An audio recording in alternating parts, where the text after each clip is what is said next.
சரி. ஏஞ்சலுக்கா பேசலாம்.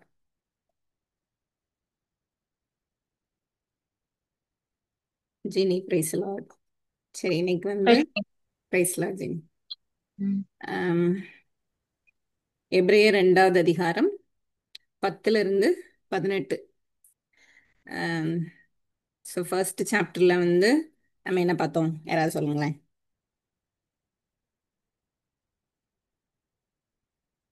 இதுல வந்து ஃபர்ஸ்ட் சாப்டர்ல தேவதூதரில் மேன்மையானவருங்கிறத பார்த்தோம்.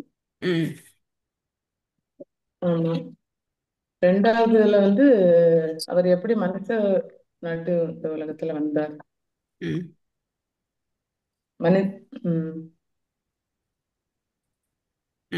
அதிகாரத்துல வந்து மனிதனா மனிதனாக வந்தாருங்கிறது இல்ல.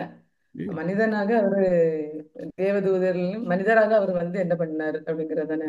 ம். தேவதூரை வாக்கிலும் சிறியவராக்கப்பட்டிருந்த இயேசு என்ன பண்ணாரு. ம். அதான் புரிஞ்சது. சரி அக்கா. ஃபர்ஸ்ட் சாப்டர்ல வந்து ஆம்,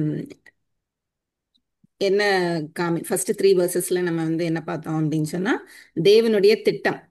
அதே போல எபிரேயர் புத்தகத்தினுடைய முழுமையும் வந்து இந்த 3 வசனத்துல கொடுக்கப்பட்டிருக்கு. அப்ப எபிரேயர் புத்தகத்தினுடைய மைய கருத்து வந்து இயேசு கிறிஸ்து மேன்மையானவர், எல்லாவற்றிற்கும் மேலானவர் அப்படிங்கிறது. அடுத்தது வந்து விசுவாசிகளாகிய கிறிஸ்தவர்கள் பின்வாங்கி போயிடக்கூடாது. இது மெயினா அந்த செகண்ட் ஜெனரேஷன் ஜூஸ்க்கு வந்து எழுதப்பட்டது.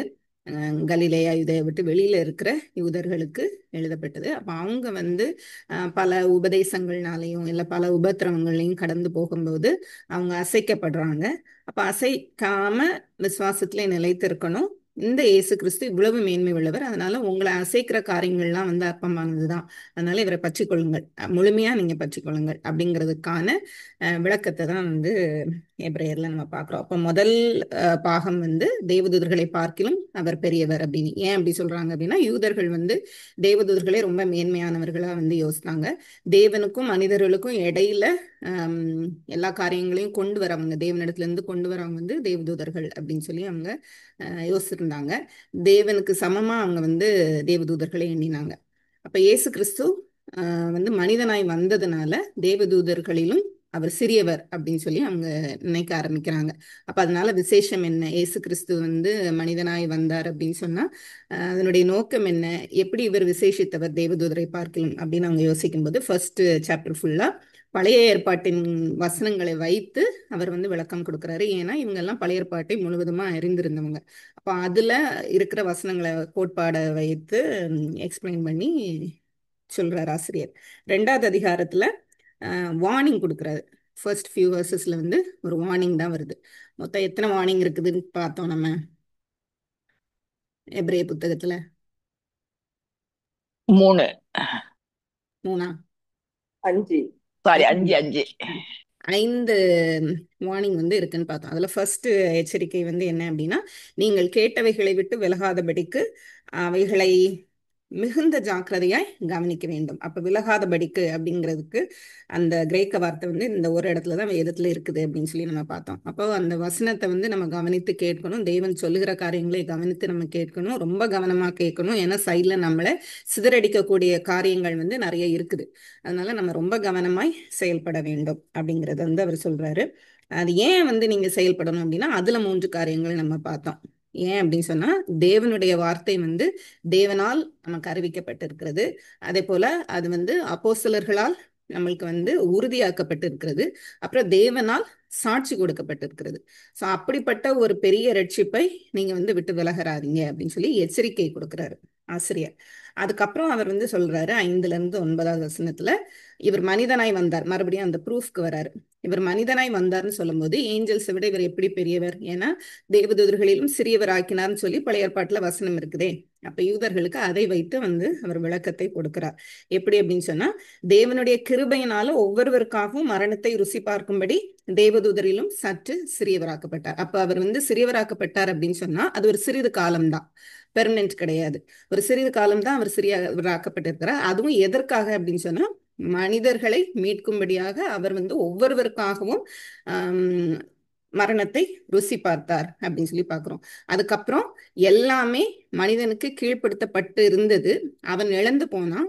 அந்த மகிமையையும் அந்த கனத்தையும் அந்த கிரீடத்தையும் அவர் திரும்ப மீட்டு கொடுக்கிறார். அதனால மனிதன் இப்ப வந்து ஆளுகை செய்ய வல்லமை உள்ளவன் அப்படிங்கிறத மீட்டு கொடுக்கிறது தான் வந்து இயேசு கிறிஸ்து மனிதனானார். அப்ப தேவதூர்களிலும் அவர் வந்து சிறியவர் அல்ல. ஏன்னா கீழ்ப்படுத்தப்பட்ட உலகம் வந்து மனிதனுக்கு தான் கீழ்ப்படுத்தப்பட்டது, தேவதூதனுக்கு கீழ்ப்படுத்தப்படல. அதனால ஆளுகை திரும்ப மனிதனுக்கு தான் கொடுக்கப்படுகிறது. அப்ப மனிதனாய் வந்த இயேசு கிறிஸ்து அந்த ஆளுகை மீட்டு கொடுக்கிறார் அப்படின்னு சொல்லி சொல்றோம். ஸோ இவ்வளவுதான் நம்ம பார்த்தோம். இப்போ மரணத்தை ருசி பார்க்கிறதுனா என்ன அப்படின்னு சொல்லி நம்ம வந்து போன வாரம் அங்க பேசணும். வேற யாராவது பார்த்தீங்களா? பதில் சொல்றீங்களா? மரணத்தை ருசி பார்க்கிறது அப்படின்னா என்ன? ஒருத்தங்க எனக்கு ஆன்சர் சொன்னாங்க. வேற யாராவது ஆன்சர் சொல்ல முடியுமா? நான் சொல்றேன், சரியா தப்பான்னு தெரியல. ம் இது அவரு தேவதூதரிலும் சிறியவராக்கப்பட்டிருந்தார். அப்படின்னா மனுஷனா வாழ்ந்தாரு. அந்த டைம்ல வந்து அவரு சும்மா இறக்கல, சாதாரணமா இறந்து போகல. அவரு பாடுகள் பட்டு நிறைய வேதனைகள், அவருக்கு வேதனையில தான் அவர் இறந்தாரு. அந்த எனது அவரு தேவனா இருந்தாலும் அவருக்கு வலி இல்ல, வலியோ நல்ல வலி வேதனைகள் எல்லாம் இருந்துதான் அவர் இறந்தாரு. அப்படி இறந்ததுக்கு அப்புறம் அவரு உயிர் தெழுந்தாரு. ம் உம் வேற யாருமே இறந்ததுக்கு அப்புறம் உயிர் தெளையல, அவரு உயிர் தெழுந்தாரு. அதுக்கப்புறம் அவருக்கு ரட்சகர், ம் அவரு எல்லாரையும் மீட்கும் பொருளாக தான் அவரு இறந்தாரு.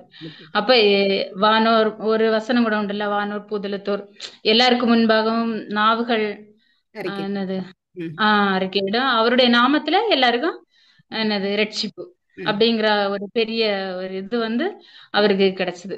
ம் அப்படி அவரு ருசி பார்த்தார் அப்படின்னு சொல்லிட்டு நான் ம் சரி. திங்க் பண்ணல, எனக்கு அப்படி தோணுச்சு. நான் என்ன சொல்வேன்னா, யோவான் 8:32 அவர் என்னை தனியே இருக்க விடவில்லை. சோ அந்த டைம்ல அவர் என் தேவனே ஏன் என்னை கைவிட்டார்னா, பிதா அவரை விட்டு விலகி போன அந்த அதுவே பெருசு, அவருக்கு பெரிய பனிஷ்மெண்ட். அவரு 2 பேருமே ஒன்போலதான் இருக்கிறோம்.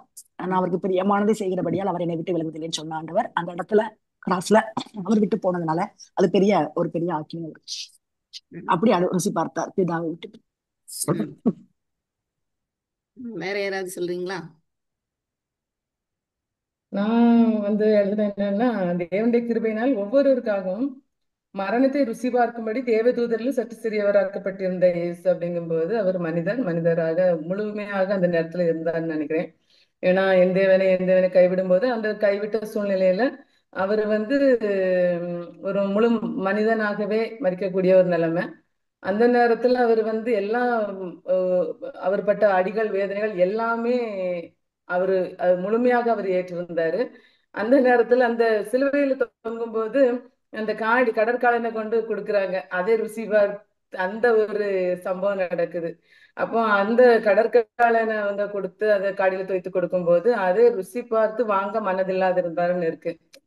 அப்ப அந்த நேரத்துல அது என்னன்னு எனக்கு அது புரியல. ஆனாலும் ஒருவேளை அதுக்கு இதுக்கும் சம்பந்தம் இருக்குமோன்னு நான் நினைச்சேன். அதுல அது ருசி பார்த்து வாங்க மனதில்லா இருந்தா. ஆனா நானும் நேற்று அந்த கசப்பு கலந்த காடினா என்னன்னு பார்க்கும்போது அது வந்து அந்த வலிகள் வேதனைகளை குறைக்கக்கூடிய ஒரு காடியம்.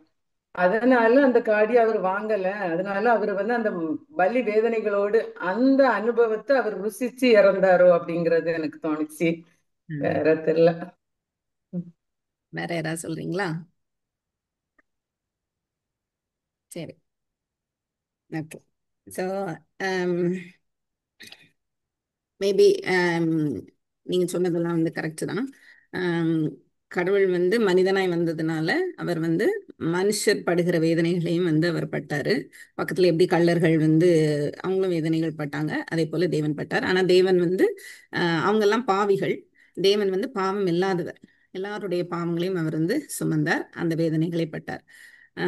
ஆனா எல்லாவற்றிற்கும் மேலாக தேவ கோபாக்கினையை அவர் ஏற்றுக்கொண்டார். அதுதான் மரணத்தை ருசி பார்க்கிறது அப்படிங்கிறது. தேவ கோபாக்கினை அப்படின்னு சொல்லும்போது அது வந்து லேசான காரியம் கிடையாது. ஏன்னா நம்ம வேதத்துல அநேக இடத்துல வந்து நம்ம பார்க்கிறோம் கர்த்தருடைய நாள் வந்து எப்படிப்பட்டதா இருக்கும். கர்த்தருடைய நாள் முதல் அந்த நாளை வந்து யோசித்து பார்க்கும்போதே வந்து ஜனங்கள் நடுங்குவார்கள் அப்படின்னு சொல்லி கொடுத்துருக்கு. அப்படித்தானே அந்த வசனம் உங்களுக்கு தெரிஞ்சிருக்கும், பழைய ஏற்பாட்டுல வந்து இருக்குது. பராக்கிரமசாலி முதலாய் அவருடைய நாளை காணும்போது நடுங்குவான் அப்படின்னு சொல்லி சொல்லப்பட்டிருக்கிறது. ஸோ கர்த்தருடைய நாள் அப்படிங்கிறது வந்து கர்த்தருடைய நியாய தீர்ப்பு, அவருடைய கோபாக்கினையை ஊற்றுகிற ஒரு நாள். அப்ப இயேசு கிறிஸ்து வந்து ஜெபிக்கும் போது அவர் சொல்றாரு, இந்த பாத்திரம் என்னை விட்டு நீங்க கூடுமானால் நீங்கட்டும் அப்படின்னு சொல்லி அவர் கேட்கிறார். அது என்ன பாத்திரம்? தேவனுடைய கோபாக்கினையின் பாத்திரம். தேவனுடைய கோபாக்கினையின் பாத்திரம் வந்து வெளிப்படுத்தின விசேஷம் 14வது அதிகாரம் 10வது வசனம். அவன் தேவனுடைய கோபாக்கினை ஆகிய பாத்திரத்திலே கலப்பில்லாமல் வார்க்கப்பட்ட அவருடைய உக்கிரமாகிய மதுவை குடித்து பரிசுத்த தூதர்களுக்கு முன்பாகவும் ஆட்டுக்குட்டியானவருக்கு முன்பாகவும் அக்னியினாலும் கந்தகத்தினாலும் வாதிக்கப்படுவான் அப்படின்னு சொல்லி சொல்லப்பட்டிருக்கிறது. யாரு அப்படின்னா, தன் நெற்றியிலாவது தன் கையிலாவது அதன் முத்திரையை தரித்துக் கொள்கிறவன் அவனும். இது வந்து அந்த பிசாசனுடைய பிள்ளைகள், சாத்தானுடைய பிள்ளைகள் வந்து அந்த முத்திரையை தரித்துக் கொள்கிறாங்க. அப்போ தேவனுடைய கோபாக்கினை அவர்கள் மேல் வந்து வருகிறத நம்ம பார்க்கிறோம். இப்ப தேவனுடைய கோபாக்கினையாகிய பாத்திரம் கலப்பில்லாமல் வார்க்கப்பட்ட அவருடைய உக்கிரமாகிய மது, அதாவது தேவனுடைய கோபம், அவருடைய உக்கிரம் வந்து நாசியில எழும்பிச்சு அப்படின்னு சொல்லிலாம் வந்து நம்ம பழைய ஏற்பாட்டுல வந்து பார்க்கிறோம். அப்போ ஏஞ்சலக்கா சொன்ன மாதிரி என் தேவனே ஏன் என்னை கைவிட்டீர் அப்படின்னு சொல்லும்போது அந்த ஒரு சில மணி நேரங்கள் வந்து தேவனுடைய கோபாக்கினை அவர் மேல இறங்குகிறது அப்படின்னு சொல்லும்போது அவர் இருளுக்குள்ளாக வந்து தள்ளப்படுகிறார். அப்ப நமக்காக அவர் பாவமானார் அப்படின்னு சொல்லும்போது அவர் ஒளியானவர், அப்படிதானே. ஆனா அவர் வந்து இருளே அவரை அண்டுவதில்லை அப்படிங்கிற ஒரு காரியம் வந்து எப்ப அப்படின்னு சொன்னா அவர் தேவனா இருப்பதனால். இப்போ தேவனுடைய சமூகத்துல இருந்து அவர் தள்ளப்படுகிறது போல, பிரிக்கப்படுகிறது போல. அப்ப separation of God, separation from God, அதுதான் வந்து நம்ம கோபாக்கினை அப்படின்னு சொல்றோம். இப்போ ஹெல், நரகம் அப்படின்னு சொன்னாலே வந்து வேதனை, ரொம்ப வந்து கொடூரம் அப்படிங்கிறது நம்ம வந்து சொல்லுவோம். எல்லாருக்குமே தெரியும் நரகம் அப்படின்னா அதுல இருக்கிறவங்க கம்ப்ளீட்டா மரித்து போகணும் நாங்க அப்படின்னு நினைச்சா கூட மறிக்க முடியாது, அவ்வளவு வேதனையான ஒரு காரியம். ஏன் அப்படின்னு சொன்னா அங்க தேவன் இல்லை. அப்ப நரகம் அப்படிங்கிறது வந்து நம்ம ஏன் அது அவ்வளவு வேதனையா இருக்குன்னா தேவன் அங்க இல்லாததுனால. அப்ப தேவன் வந்து இயேசு கிறிஸ்துவோட அந்த ஒரு சில மணி நேரங்கள் நம்முடைய பாவங்களினால அவர் பிரிகிறாரு. அந்த நேரத்துல அவர் அனுபவிக்கிற அந்த வேதனைகள், அது எப்படி வசனம் கொடுத்துருக்குன்னா ஒவ்வொருவருக்காகவும் அப்படின்னு. அப்போ ஒருவருடைய பாவம் வந்து மரணம் அப்படின்னு சொல்லும் போது அது நித்திய ஆக்கினையில தெய்வ கோபாக்கினையை பெற்றுக்கொள்கிற ஒரு காரியத்தை குறிக்குது. அப்போ ஒவ்வொருவருடைய அப்படின்னு கொடுக்கப்பட்டிருக்கிறது வந்து அது அதனுடைய சிவியாரிட்டி, இன்னும் எவ்வளவு தூரம் அவர் வந்து தேவனுடைய கோபாக்கினையை தன் மேல ஏற்றுக்கொண்டிருப்பார் அப்படிங்கிறதுக்கு தான் ஒரு சில வசனங்கள் நம்ம வந்து பார்க்கலாம். ரோமர் 2:8, சண்டைக்காரராய் இருந்து சத்தியத்திற்கு படியாமல் அநியாயத்திற்கு கீழ்ப்படுகிறவர்களுக்கோ உக்கிர கோபாக்கினை வரும். அது யாரு? தேவனை விசுவாசியாதவர்கள் தான் வந்து சத்தியத்திற்கு கீழ்ப்படியாமல் அநியாயத்திற்கு கீழ்ப்படுகிறவர்களா இருப்பார்கள். நம்ம அப்படிதான் இருந்தோம், அப்படிதான் எண்ணப்பட்டு இருந்தோம். அப்ப அவர்களுக்கு உக்கிர கோபாக்கினை வரும் அப்படின்னு சொல்லப்பட்டிருக்கு ரோமர் 2:8. ரோமர் 4:15, நியாயப்பிரமாணம் கோபாக்கினையை உண்டாக்குகிறது, மரணத்தை வந்து உண்டாக்குகிறது. நியாயப்பிரமாணத்தை கீழ்ப்படியாதவன், நியாயப்பிரமாணத்துக்கு கீழ்ப்படியாதவன், நீங்க ஒன்றில தவறினாலும் முற்றிலும் தவறினவர்கள் அப்படின்னு சொல்லும்போது உங்களுக்கு தேவனுடைய கோபாக்கினை உங்களுக்கு உண்டாயிருக்கிறது அப்படின்னு சொல்லப்பட்டிருக்கிறது. அப்போ அந்த கோபாக்கினை, நியாயப்பிரமாணத்தினுடைய முடிவு தான் மரணம், பாவத்தின் சம்பளம் மரணம். நியாயப்பிரமாணம் பாவத்தை நம்மளுக்கு எடுத்து காட்டுகிறது, அதனுடைய சம்பளம் மரணம். அந்த மரணத்தை தேவன் ருசி பார்த்தார். அப்ப தேவனுடைய கோபாக்கினையை அவர் ருசி பார்த்தார் அப்படின்னு சொல்லி நம்ம பார்க்கிறோம். அதே போல 5:9, ரோமர் 5:9, இப்படி நாம் அவருடைய இரத்தத்தினாலே நீதிமான்களாக்கப்பட்டிருக்கிற கோபாக்கினைக்கு நீங்களாக அவராலே நாம் ரட்சிக்கப்படுவது அதிக நிச்சயம் அல்லவா. அப்ப ஃபைனல் ஜட்ஜ்மெண்ட், அந்த கோபாக்கினை நம்ம மேல வராது. ஏன் வராது அப்படின்னு சொன்னா தேவன் வந்து நம்மளே நீதிமான ஆக்கியிருக்கிறார் அவருடைய இரத்தத்தினால. சிலுவையில அவர் மரணத்தை ருசி பார்த்திருக்கிறார் அப்படின்னா தேவன் கொடுத்த அந்த கோபாக்கினின் பாத்திரத்தை அவர் குடித்திருக்கிறார் அப்படிங்கிற மாதிரி அர்த்தம். அதுதான் ருசி பார்த்திருக்கிறார். அப்ப அதை ருசி பார்த்திருக்கிறதுனால நம்மளுக்கு அந்த கோபாக்கினை கிடையாது. அடுத்து ரோமர் 13:4-5, ரோமர் 13:4-5. உனக்கு நன்மை உண்டாகும் பொருட்டு அவன் தேவ ஊழியக்காரனா இருக்கிறான். நீ தீமை செய்தால் பயந்துரு. இது வந்து அதிகாரத்துக்கு கீழ்ப்பட்டு இருக்கணும் அப்படின்னு அவர் சொல்லும்போது, தீமை செய்கிறவன் மேல் கோபாக்கினை வரப்பண்ணும்படி அவன் நீதியை செலுத்துகிற தேவ ஊழியக்காரனா இருக்கிறான். இந்த உலகத்துல ஒரு அதிகாரி வந்து ஒரு பனிஷ்மெண்ட் கொடுக்கிறாரு அப்படின்னு சொன்னா அதுதான் ஜட்ஜ்மெண்ட், அது கோபாக்கினை. அதே போல தேவன் கொடுக்கிறார். ஆகையால் நீங்கள் கோபாக்கினை நிமித்தம் மாத்திரமல்ல, மனசாட்சி நிமித்தமும் கீழ்ப்படிய வேண்டும். இப்ப இந்த உலகத்துல வந்து வைக்கப்பட்டிருக்கிற அதிகாரம் தேவனுடைய சித்தத்தினாலதான் வைக்கப்பட்டிருக்கிறது. அப்படிங்கும் போது அந்த அதிகாரத்திற்கு நீங்க வந்து கீழ்ப்படியணும், மனசாட்சி நிமித்தமும் அவங்க கொடுக்க போற ஜட்ஜ்மெண்ட் நிமித்தமும் அப்படின்னு சொல்லும்போது நம்மளுக்கு தேவன் கொடுக்கிற கோபாக்கினை வந்து இன்னும் சிவியரா இருக்கும். அப்ப நம்ம எவ்வளவு தூரத்துக்கு வந்து இப்போ ஏசு கிறிஸ்து அந்த கோபாக்கினை ஏற்றுக்கொண்டதுனால, மரணத்தை ருசி பார்த்ததுனால நம்ம இன்னும் எவ்வளவு தூரத்துக்கு கீழ்ப்படிய வேண்டும் அப்படிங்கிறது வந்து இந்த வசனம் வந்து சொல்லுகிறது. அதே போல எபேசியர் 5:6.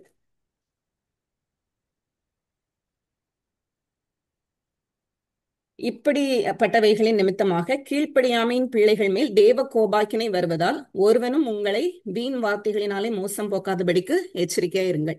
இப்பவும் கூட கள்ள உபதேசங்கள் நிறைய இருக்கிறது. அப்போ நம்ம வந்து விசுவாசத்துல இருக்கிறோமா, நம்மளுடைய விசுவாசத்தை ஒவ்வொரு நாளும் நம்ம பரீட்சித்து பார்க்கணும். ஏன்னா இல்லைன்னா கோபாக்கினையின் நாள்ல நம்மளும் கீழ்ப்படியாமையின் பிள்ளைகளை போல போய் நின்றக்கூடாது. அதுக்காக எச்சரிக்கையா இருக்க வேண்டும். அப்ப அந்த கோபாக்கினை வந்து எவ்வளவு பெருசு அப்படிங்கிறது தான் இந்த வசனங்கள் வந்து சொல்லிட்டு வரேன். கொலோசையர் 3:6. அதுலயும் சொல்லப்பட்டிருக்கு, இவைகளின் பொருட்டை கீழ்ப்படியாமையின் பிள்ளைகள் மேல் தேவ கோபாக்கினை வரும். அப்போ நம்ம முதல்ல வந்து விசுவாசத்துக்குள்ள இருக்கணுங்கிறது ஒண்ணு. ரெண்டாவது வந்து இன்னும் அநேகர் ரட்சிக்கப்படணும் அப்படின்னு சொல்லி நம்ம ஜெபிக்கிறதற்கான காரணம் என்ன அப்படின்னு சொன்னா, தேவ கோபாக்கினைங்கிறது வந்து லேசான காரியம் இல்லை, அது நரகம். அதுதான் தேவ கோபாக்கினை, அவருடைய தண்டனை, அவருடைய நியாய தீர்ப்புங்கிறது வந்து அக்கினியும் கந்தகமும் எரிகிற அந்த நரகம். அப்ப அதுல வந்து தள்ளப்பட்டு போய்விடக்கூடாது. நம்ம இயேசு கிறிஸ்து ருசி பார்த்ததுனால பிழைத்து கொண்டோம் அந்த மரணத்தை. ஆனா மற்றவர்களும் அதுல இருந்து தப்பித்து கொள்ள வேண்டும் அப்படிங்கறது நம்ம ஜெபிக்கணும். அதே போல 1 தெசலோனிக்கேயர் 1:10.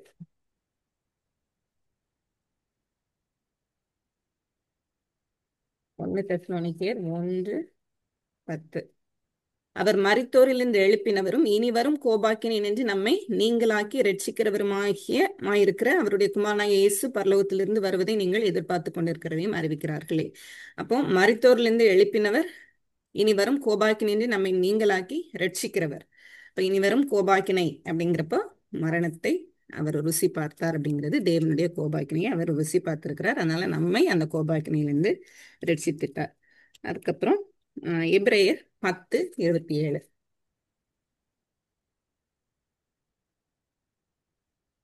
எபிரேயர் 10:27. நியாய தீர்ப்பு வரும் என்று பயத்தோடு எதிர்பார்க்குதலும் விரோதிகளை பட்சிக்கும் கோபாக்கினையுமே இருக்கும். இந்த வசனம் ஏன் எடுத்தேன் அப்படின்னா, அந்த கோபாக்கினை எப்படி இருக்குமோ, பட்சிக்கும் கோபாக்கினை அப்படின்னு சொல்லி நம்ம பழைய ஏற்பாட்டுல வந்து ஆமோஸ்ன்னு நினைக்கிறேன். அதுல வந்து நம்ம பார்க்கிறோம், தேவனுடைய கோபம் வந்து, அதாவது அவருடைய நியாய தீர்ப்பு இறங்கும் போது அது வந்து பட்சிக்கும் அப்படின்னு சொல்லி. ஆமோஸ்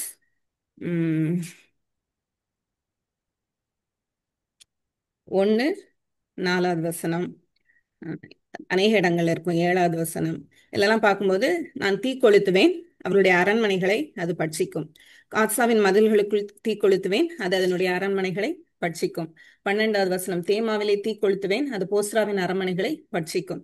அதாவது பட்சிக்கிற அக்கினி அப்படிங்கிறது வந்து தேவனுடைய நியாய தீர்ப்பு, தேவனுடைய கோபாக்கினையை அது வந்து குறிக்கிறது. இப்போ பட்சிக்கிற அக்கினி அப்படின்னு சொல்லும்போது அதனுடைய சிவியாரிட்டி வந்து எப்படிங்கிறது நம்மளால உணர்ந்துக்க முடியும், நம்மளால கற்பனை பண்ணி பார்க்க முடியும். அதை தேவன் வந்து கடந்து போனார். இயேசு கிறிஸ்து வந்து அதை ருசித்து பார்த்தார். சரியா? அப்புறம் வெளிப்படுத்தின விசேஷம் 6:17.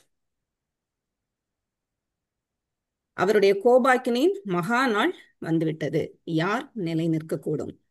இதுதான் கடைசி அந்த ஜட்ஜ்மெண்ட். அப்ப அவருடைய கோபாக்கினையை யாருமே நிற்க முடியாது, எந்த மனிதனுமே நிற்க முடியாது. ஆனா அதை வந்து தேவன் ருசி பார்த்தார். ஸோ அந்த தேவன், இன்னும் நிறைய வசனங்கள் இருக்குது, வெறும் புதிய பாடல இருந்து மட்டும் நான் எடுத்தேன். அநேக வசனங்கள் வந்து தேவனுடைய கோபம் அப்படிங்கிறது வந்து லேசானது கிடையாது. ஏன்னா அவர் வந்து நீதியுள்ள தேவன். அதுல இருந்து நம்மை மீட்கும்படியாக தான் இயேசு கிறிஸ்து வந்தார்.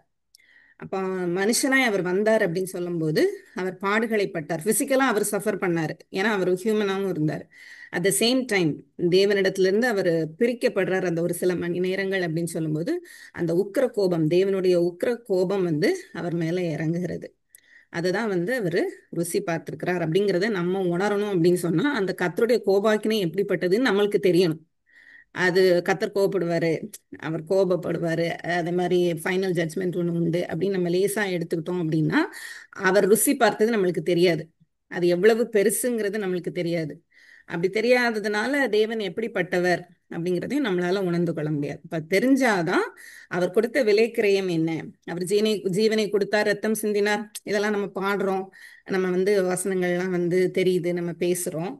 ஆனா அந்த தேவனுடைய பாத்திரம் வந்து அவர் மேல, அந்த கோபாக்கினை வந்து அவர் மேல வரும்போது அவர் எப்படி சஃபர் பண்ணிப்பாரு அப்படின்னு நம்மளுக்கு தெரியணும்னா நம்ம பழைய ஏற்பாட்டுகள்ல தேவனுடைய நாள் எப்படிப்பட்டதா இருக்கும் அப்படிங்கிறது, பூமியே அழிந்து போகும் தேவனுடைய கோபம் இறங்கும் போது.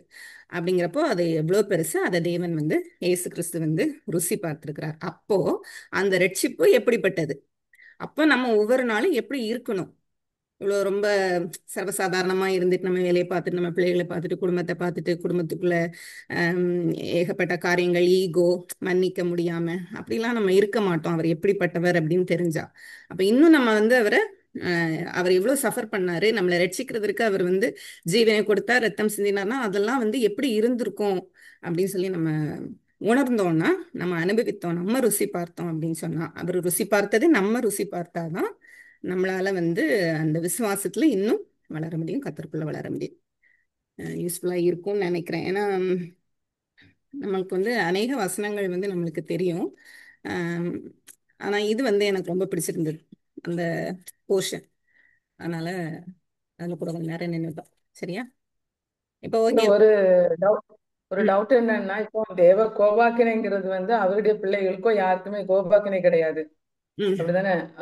மிருகத்தின் முத்திரையை தரித்தவர்களுக்கும் அவரை ஏற்றுக்கொள்ளாதவர்களுக்கும் தேவ கோபாக்கினை, தேவ ஆக்கினை, நியாயத்தீர்ப்பு எல்லாமே இருக்குது. அப்போ அவருடைய பிள்ளைகளுக்காக அவர் மரித்து ரத்தத்தை சிந்தி மனிதனாக இருந்து சிந்தினாரு. அப்ப அந்த கோபாக்கினையை அவர் ஏன் ஏற்றுக்கொள்ளணும்? அவருக்கு ஏன் கொடுத்தாரு? அவர் வந்து கோபாக்கினை வந்து ஏற்றுக்கொள்ளாதவங்களுக்கு தானே. அப்போ இயேசுக்கு ஏன் அவரு கோபாக்கினைய, அவருடைய உக்கிர கோபாக்கினைய அவர் மேல ஏன் ஊற்றணும்? நம்ம எல்லாருமே ஏற்றுக்கொள்ளாதவங்க தானே இயேசு கிறிஸ்து வருவதற்கு முன்பதாக.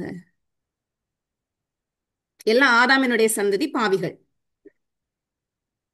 அதாவது நம்ம எனக்கு நான் புரிஞ்சுக்கிட்டதை எப்படி சொல்லன்னு தெரியல.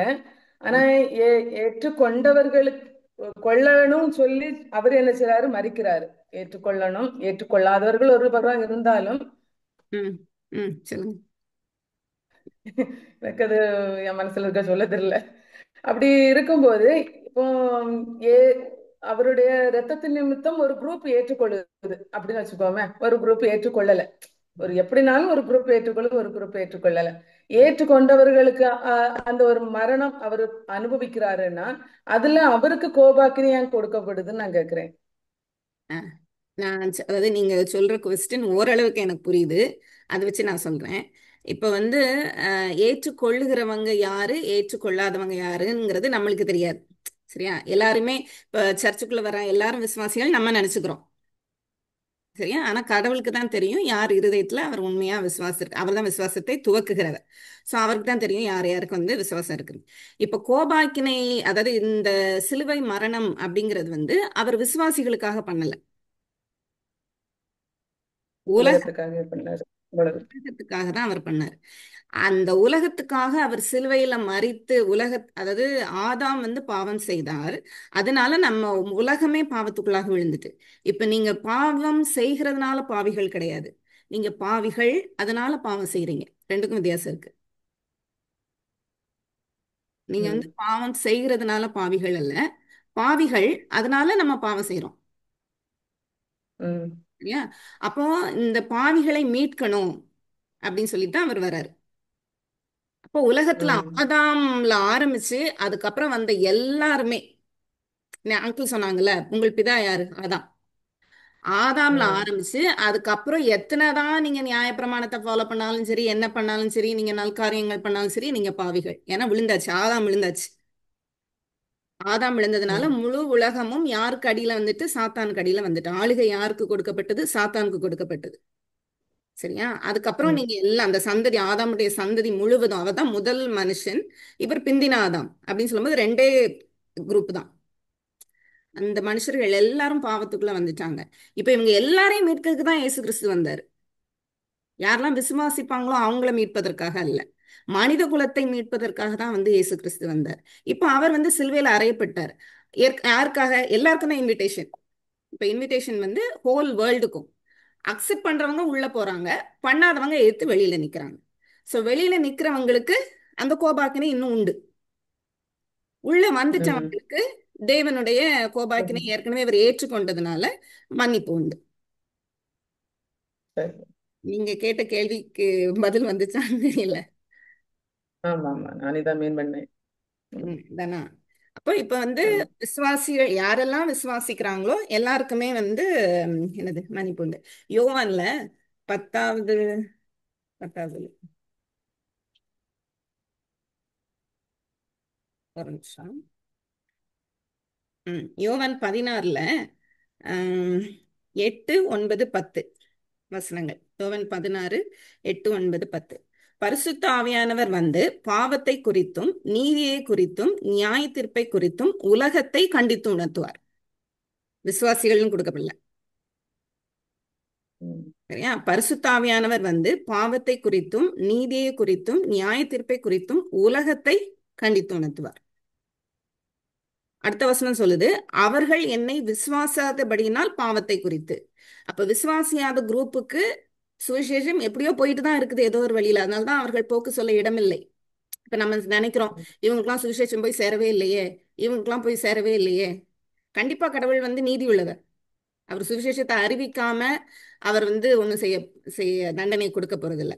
அப்போ அவர்கள் என்னை விசுவாசியாதபடியால் அப்படிங்கிறப்போ உலகம் உலகம் வந்து அவர்களை விசுவாசியாதபடியினால் பாவத்தை குறித்தும் நீங்கள் இப்ப விசுவாசிகள் டிசைபிள்ஸ்ட்டு சொல்றாரு, நீங்கள் இனி என்னை காணாதபடிக்கு நான் என் பிதாவின் இடத்தில் போகிறபடினால் நீதியை குறித்தும். நம்மளுக்கு எது சொல்லப்படுது அப்படின்னா நீதி. சரியா? நீதியை குறித்தும் இந்த உலகத்தின் அதிபதி நியாயம் தீர்க்கப்பட்டதினாலே. எப்படி நியாயம் தீர்க்கப்பட்டாரு? இயேசு கிறிஸ்து வந்தாச்சு. அவருடைய ம். சிலுவை மரணத்துக்கு அப்புறம் தான் பரிசுத்தாவியானவர் நமக்கு வந்து கொடுக்கப்படுகிறார், அதாவது உயிர்த்தெழுதலுக்கு அப்புறம்.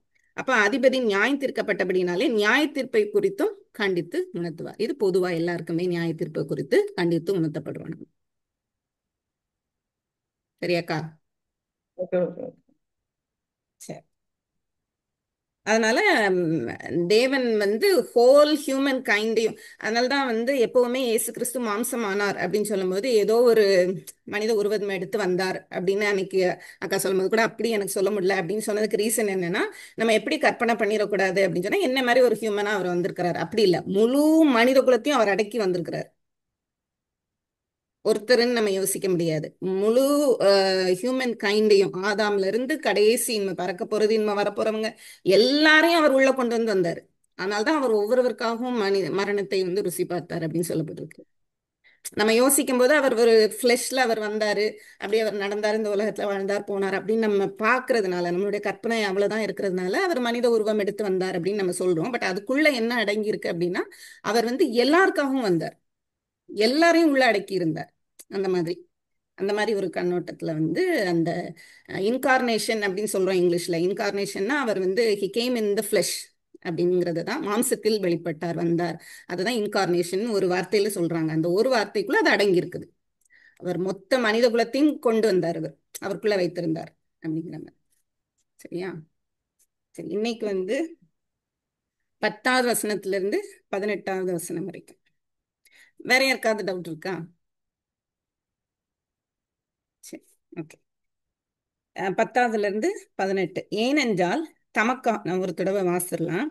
தமக்காகவும் தம்மாலேயும் சகலத்தையும் உண்டாக்கினவர் அநேகம் பிள்ளைகளை மகிமையில் கொண்டு வந்து சேர்க்கையில் அவர்களுடைய இரட்சிப்பின் அதிபதியை உபத்திரவங்களினாலே பூரணப்படுத்துகிறது அவருக்கு ஏற்றதாய் இருந்தது.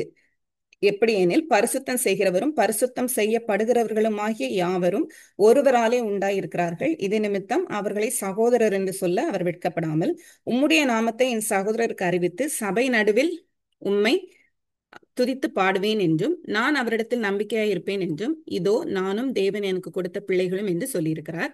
ஆதலால் பிள்ளைகள் மாம்சத்தையும் இரத்தத்தையும் உடையவர்களாய் இருக்க, அவரும் அவர்களைப் போல மாம்சத்தையும் இரத்தத்தையும் உடையவரானார். மரணத்துக்கு அதிகாரியாகிய பிசாசானவனை தமது மரணத்தினாலே அழிக்கும்படிக்கும், ஜீவ காலமெல்லாம் மரண பயத்தினாலே அடிமைத்தனத்திற்குள்ளானவர்கள் யாவரையும் விடுதலை பண்ணும்படிக்கும் அப்படியானார்.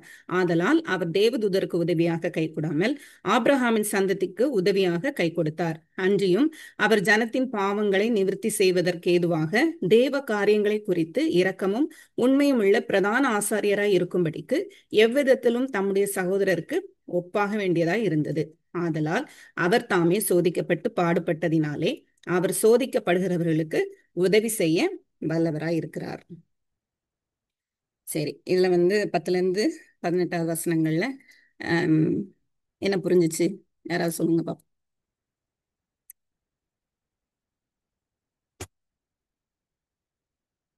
சீக்கிரம் சொல்லுங்க யாராவது. 10ல இருந்து 18 அந்த பேக்ரவுண்ட் எல்லாம் மைண்ட்ல வச்சுட்டு இப்ப என்ன சொல்ல வராரு ஆசிரியர்?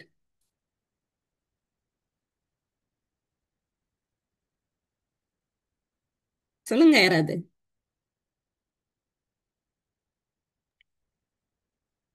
அதாவது ரட்சிப்பின் அதிபதியை உபத்திரவங்கள்னாலே நமக்காக அவர் என்ன செய்றாரு, சிலுவையில உட்படுத்தி நம்மளை மகிமையில கொண்டு வந்து சேர்க்கிறதுக்காக அவரை உபத்திரவப்படுத்துறாரு. பிதா குமாரனை உபத்திரவப்படுத்தினான்னு போட்டிருக்கு.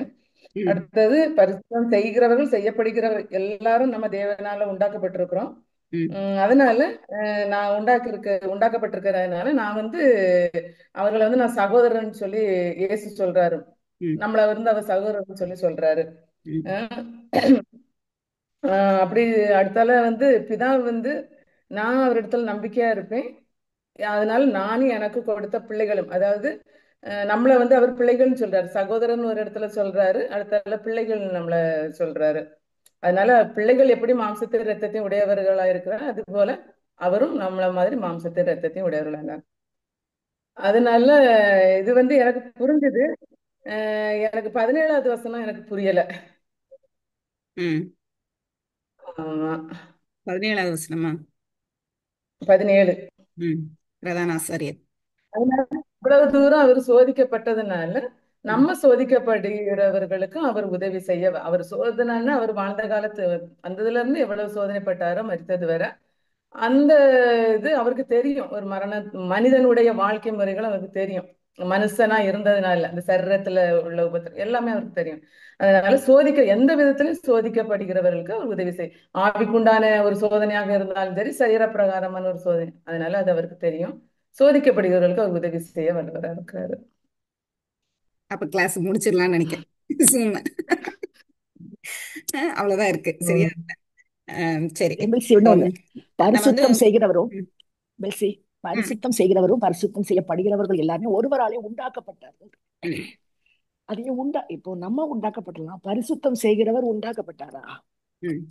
அது நம்மளுடைய தமிழ் மொழிபெயர்ப்புல அப்படி இருக்கு, அது அப்படி இல்லை. சரி, அப்போ இப்ப 10ல இருந்து 18வது வசனத்துக்குள்ள 3 காரியங்கள் நடக்குது. சரியா? முதல்ல நம்மை மகிமைக்குள்ளாக கொண்டு சேர்ப்பதற்காக கிறிஸ்து மனிதனாகிறார். கிறிஸ்து மனுஷனானார். ஏன்? தேவதூதர்களிலும் இவர் பெரியவர், ஆனா இவர் மனுஷனா இருக்கிறாரு. அதனால இவரை ஒரு சில யூதர்களுக்கு ஏற்றுக்கொள்ள முடியல. ஏற்றுக்கொள்ள ஏன் முடியலைங்கிறதுக்கு ரீசன் நம்ம பார்ப்போம். இவர் ப்ரூஃப் எப்படி கொடுக்குறாரு அப்படின்னு சொன்னா, ஏற்றுக்கொள்ளலாம் அப்படிங்கிறதுக்கு அவர் ப்ரூஃப் எப்படி கொடுக்குறாரு அப்படின்னா, மனிதர்களை மகிமைக்கு நேராக நடத்தி செல்லுகிறார் இயேசு கிறிஸ்து. ஒன்று. ரெண்டாவது பாவ ஆளுகையிலிருந்து மீட்டெடுக்கிறார். மனிதனா இருந்த போதிலும் மனிதனா வந்துதான் பாவத்திலிருந்து மீட்டெடுக்கிறார். மூன்றாவது, பிரதான ஆசாரியராய் இயேசு கிறிஸ்து இருக்கிறார். அவர் இதெல்லாம் செய்தாதான் அவர் பிரதான ஆசாரியராய் இருந்து நம்ம தேவன் இடத்துல அண்ட முடியும். அப்ப இந்த 3 காரியங்களை தான் இந்த 10ல இருந்து 18வது வசனத்துல அவர் சொல்லுகிறார், ஆசிரியர் சொல்றார். இப்ப ஏன் யூதர்களால இயேசு கிறிஸ்து மனிதனாய் வந்த போதும் அவரை மேசியான்னு ஏற்றுக்கொள்ள முடியல? நீங்க என்ன யோசிக்கிறீங்க? ஏன் ஏற்றுக்கொள்ள முடியல யூதர்களுக்கு? நிறைய யூதர்களுக்கு ஏற்றுக்கொள்ள முடியல. இன்னைக்கும் ஏற்றுக்கொள்ள முடியல. இன்னைக்கும் இயேசு அப்படிங்கிற பேரை கேட்கும்போது அவங்களுக்கு கோபம் வருது. ஏன் அப்படின்னு சொல்லி சொன்னா யாராவது சொல்லலாமா? ஏன் யூதர்களால ஏற்றுக்கொள்ள முடியல? இன்னைக்கு நான் நிறைய கேட்கிறேன் போல. சரி, நான் சொல்றேன். அப்ப யூதர்களுக்கு அவரு ஸ்டம்பிளிங் பிளாக், அதாவது தடுக்கிற ஒரு கல், அப்படி ஏதோ ஒரு இடத்துல கூட வசனம் வரும்.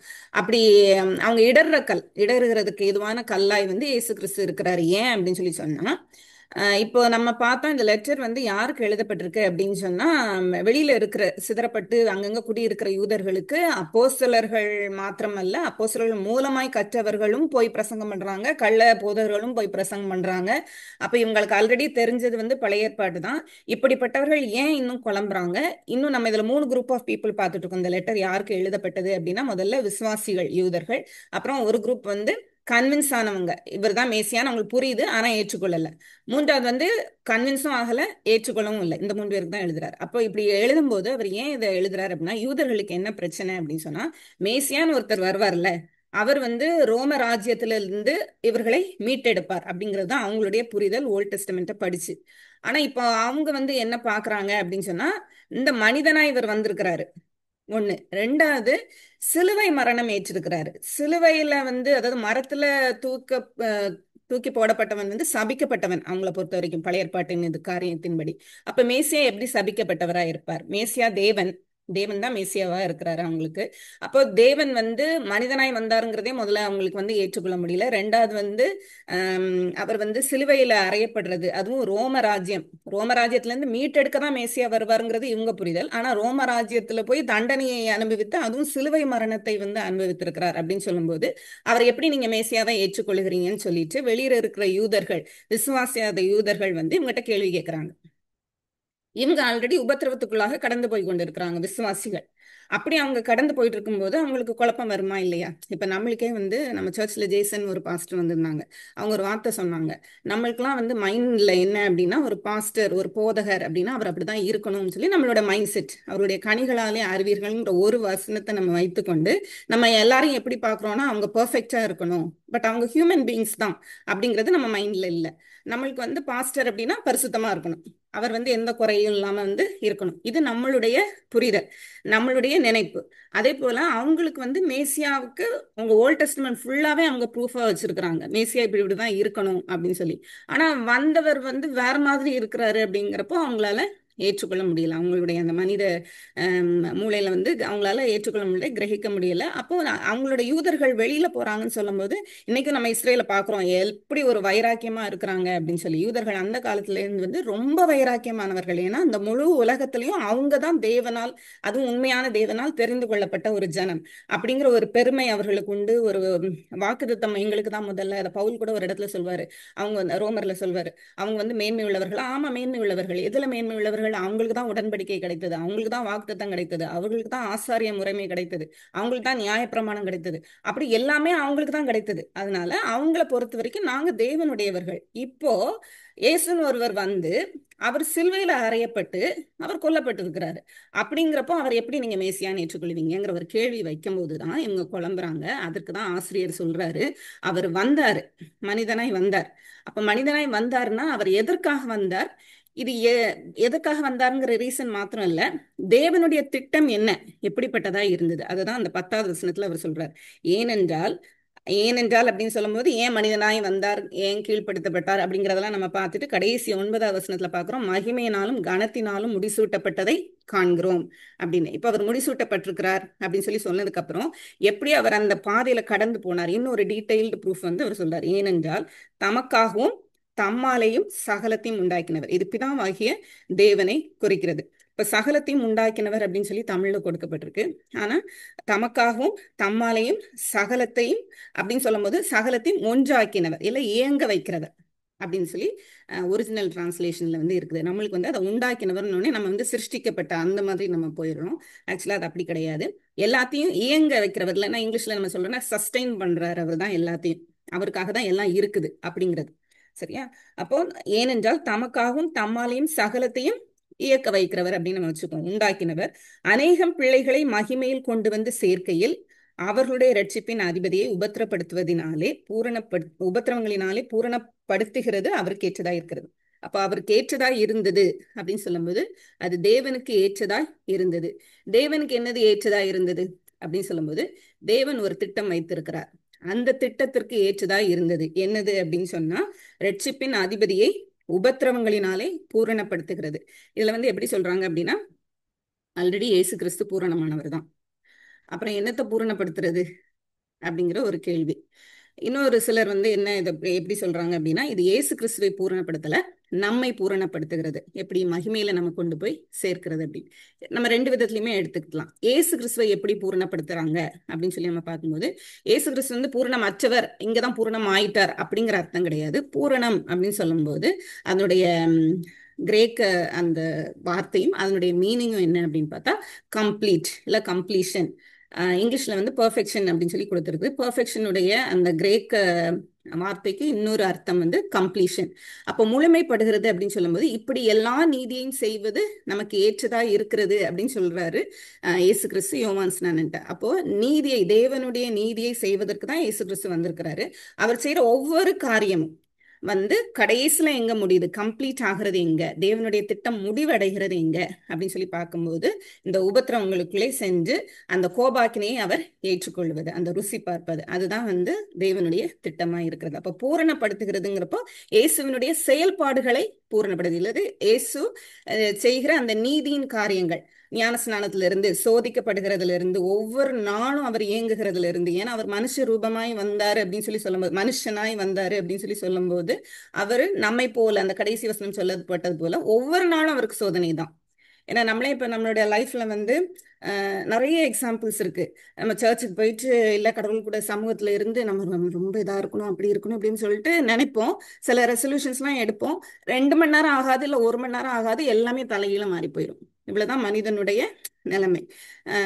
சர்ச்ல இருந்து வரோம், இன்னைக்கு ஃபுல்லா திட்டக்கூடாது, இன்னைக்கு ஃபுல்லா கோவப்படக்கூடாது அப்படின்னு வருவோம். அன்னைக்கு தான் எல்லாம் இருக்கும், நம்ம எல்லாம் தலைகீழ மாறிப்போம், அப்புறம் திரும்ப போய் மன்னிப்பு வைப்போம். அப்படிப்பட்ட ஒரு காரியத்துக்குள்ளாக தான் இயேசு கிறிஸ்து கடந்து போனார். இந்த உலகத்துல தான் இயேசு கிறிஸ்து கடந்து போனார். அவருடைய வாயிலிருந்து வர வார்த்தைகளை சோதிக்கும்படி, அவருடைய இருதயத்திலிருந்து வருகிற காரியங்களை கேள்விக்குறியாக்கும்படி எப்பவுமே அவர் சுத்தி ஆட்கள் இருந்தாங்க. பரிசேயர் இருந்தாங்க, வேதபாரகர் இருந்தாங்க, நியாயசாஸ்திரிகள் இருந்தாங்க. எப்பவுமே வந்து அவரை குற்றப்படுத்துவதற்கு சுத்தி ஆட்கள் இருந்துட்டே இருந்தாங்க. அதுதான் அவர் மேற்கொண்ட சோதனைகள் ஏகப்பட்ட. நம்ம அந்த மத்திய 4வது அதிகாரத்துல வர சோதனைக்காரன் சோதனை மட்டும் இல்ல, அதுக்கப்புறம் வந்தது ஃபுல்லாவே அவருடைய சோதனை காலம் தான். அப்போ அந்த சோதனை காலங்கள் முழுவதும் வந்து அவர் உபத்திரவங்களுக்குள்ளதான் கடந்து போறார். அந்த கம்ப்ளீட் உபத்திரவம் அப்படிங்கிறது வந்து தேவ கோபாக்கினை இல்லைன்னா தேவனிடத்திலிருந்து பிரிக்கப்படுகிற அந்த ஒரு சில மணி நேரங்கள். அப்போ அப்படிப்பட்ட உபத்திரவங்களுக்குள்ளாக கடந்து போகிறதுக்கு காரணம் என்ன அப்படின்னு சொன்னா, நம்ம மகிமை அடைய வேண்டும் அப்படின்னு சொல்லிட்டு. அப்போ அநேகம் பிள்ளைகளை மகிமையில் கொண்டு வந்து சேர்க்கையில் அப்படின்னு சொல்லி சொல்லப்பட்டிருக்கு. அப்ப ரட்சிப்பின் அதிபதி அப்படின்னு சொல்லும்போது அவர் வந்து தான் அதிபதி நம்மளுக்கு கொடுத்துருக்கு. ரட்சிப்பின் அதிபதி அப்படின்னு சொல்லி கொடுக்கப்பட்டிருக்கு. ஆனா இது என்ன அர்த்தம் அப்படின்னா, இஸ் த ஆத்தர் அப்படின்னு சொல்லி. இல்லைன்னா நம்ம இந்த எபிரேயர்ல 12வது அதிகாரம் 1வது வசனத்துல பாக்குறோம்ல, விசுவாசத்தை துவக்குகிறவரும் முடிக்கிறவரும். துவக்குகிறவர், ரட்சிப்பை துவக்குகிறவர் அவர். அப்ப அந்த ரட்சிப்பின் அதிபதின்னு சொல்லும் போது எல்லாமே அதுக்குள்ள வந்துருது. அதனால நம்ம தமிழ்ல அதிபதி அப்படின்னு சொல்லி கொடுத்துருக்காங்க. அந்த கிரேக்க வார்த்தையோட மீனிங் வந்து ஆர்த்தர், ஆத்தர் இல்லைன்னா வந்து ட்ரையல் பிளேசர் அப்படின்னு சொல்லி சொல்றாங்க. ட்ரையல் பிளேசர்னா நம்மளை வந்து நடத்தி செல்கிறவர், ரட்சிப்புல துவக்கி அந்த முடிவு வரைக்கும் இலக்கை நோக்கி கொண்டு போகிறவர் அவர் தான், நம்ம கிடையாது. நம்ம வந்து விசுவாசிக்கிறோம், நம்ம இப்படி இப்படி பைபிள் வாசிக்கிறோம், நம்ம இப்படி இப்படி ஜோம் பண்றோம், அவருக்கு பிரியமா இருக்கிறோம், அதனால போறோமா? இல்ல, அவரோட கிருபையினால தான் நம்ம வந்து கடைசி வரைக்கும் கொண்டு செல்லப்படுகிறோம். அப்போ நம்ம செய்யற காரியங்கள் அல்ல, நம்ம செய்யற கிரியைகள் அல்ல, அவருடைய கிருபையினால அந்த ரட்சிப்பின் எந்த வரைக்கும் அந்த மகிமை அடைதல். ரட்சிப்பு வந்து 3 பிரிவா இருக்கு. என்ன பிரிவுலாம்?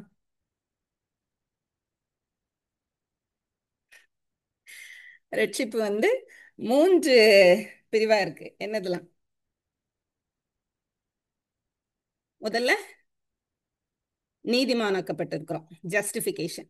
2வது சாங்டிபிகேஷன், பரிசுத்தமாக்கப்படுகிறோம். இயேசு கிறிஸ்துவை விசுவாசிக்கும் போது நீதிமான ஆயாச்சு. அந்த நொடி பொழுது என்னைக்கு நீங்க விசுவாசிக்கிறீங்களோ அன்னைக்கு நீங்க தேவனால் நீதிமான்களாய் பார்க்கப்படுகிறீங்க. பாவம் செய்யறோம் தான், ஆனா தேவன் நம்மை எப்படி பார்க்கிறாருன்னா நீதிமானா தான் பார்க்கிறாரு, பாவிகளாய் பார்க்கல. உங்கள் பாவங்கள் நினைக்கப்படுவதில்லை அப்படின்னு சொல்லி சொல்லிட்டாரு. அப்போ தேவன் வந்து நம்மளை நீதிமானாக்கிட்டார். அது ஃபர்ஸ்ட் ஸ்டெப். செகண்ட் ஸ்டெப் என்ன? சாங்டிபிகேஷன், பரிசுத்தமாகுதல். அது வந்து ஒரு ப்ராசஸ். அது அப்படியே நம்ம வந்து ஒவ்வொரு நாளும் பரிசுத்தமாகுதலே உங்கள் பலன் அப்படின்னு சொல்லி ரோமர்ல வந்து சொல்லப்பட்டிருக்கு. நீங்க விசுவாசிச்சு கத்தருக்குள்ள வரும்போது உங்கள் பலன் என்ன அப்படின்னா பரிசுத்தமாகுதல். நித்திய ஜீவன் தான் முடிவு. அப்போ அந்த சாங்டிபிகேஷன்ங்கிறது இந்த உலகத்துல இருக்கும்போது பரிசுத்த ஆவியானவர் நமக்குள்ள கிரியைகளை செய்து நம்மளை பரிசுத்தமாக்குறார். மூணாவது தான் என்னதுன்னா குளோரிபிகேஷன், மகிமைப்படுதல். அப்ப அதுதான் இந்த இடத்துல சொல்லப்பட்டிருக்கு. அநேகம் பிள்ளைகளை மகிமையில் கொண்டு வந்து சேர்க்கையில். அப்ப மகிமையில் கொண்டு வந்து சேர்க்கிறவர் யாரு? இயேசு கிறிஸ்து, நம்மளுடைய கிரியைகள் அல்ல. அப்போ அந்த ரெட்ஷிப்ல 3 ஸ்டெப்ஸ் வந்து இருக்குது. நம்ம இப்ப செகண்ட் ஸ்டெப்ல தான் இருக்கோம், தேர்ட் ஸ்டெப்புக்கு போல. அன்னைக்கு நம்ம ரோமர்ல பார்த்தோம், சகல சிருஷ்டிகளும் பிரசவ வேதனை படுகிறது. ஏன்? அதுல என்ன கொடுத்திருக்கு? தேவ புத்திரர் வர காத்திருக்கிறதாம் சிருஷ்டிப்புகள். அப்ப தேவ புத்திரர்ங்கிறது என்னது? மகிமை அடைந்த தேவனுடைய பிள்ளைகள். அப்போ அநேகம் பிள்ளைகளை மகிமையில் கொண்டு வந்து சேர்க்கையில் இப்படிப்பட்ட உபத்திரவங்களில் பூரணப்படுத்துகிறது. அப்போ ஏசாயால கூட நம்ம 53வது அதிகாரத்துல நம்ம வந்து பார்க்கிறோம். ஆம், ஏசாயா 53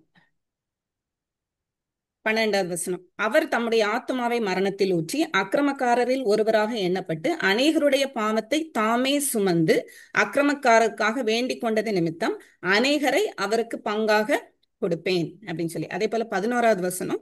அவர் தமது ஆத்ம வருத்தத்தின் பலனை கண்டு திருப்தி ஆவார். அப்ப அவருடைய ஆத்ம வருத்தத்தின் பலன் என்ன அப்படின்னு சொன்னா அநேகம் பிள்ளைகள் மகிமையில கொண்டு வந்து சேர்க்கப்படுவார்கள் அப்படிங்கிறது. அப்போ அந்த பூரணப்படுத்துகிறது, உபத்திரவங்களினாலே இப்படி பூரணப்படுத்துகிறது வந்து தேவனுக்கு ஏற்றுதான் இருந்தது. ஏன் அப்படின்னு சொன்னா தேவ திட்டம். தேவனுடைய கேரக்டர் வந்து எந்த இடத்துலயுமே வந்து மாறல. ஆதியில இருந்து அவர் வந்து மாறாதவர். எப்படி அவர் மாறாதவர்? அவர் நீதி உள்ளவர். அப்போ கண்டிப்பா அவர் வந்து தண்டிக்க தான் செய்யணும் மனிதர்களை.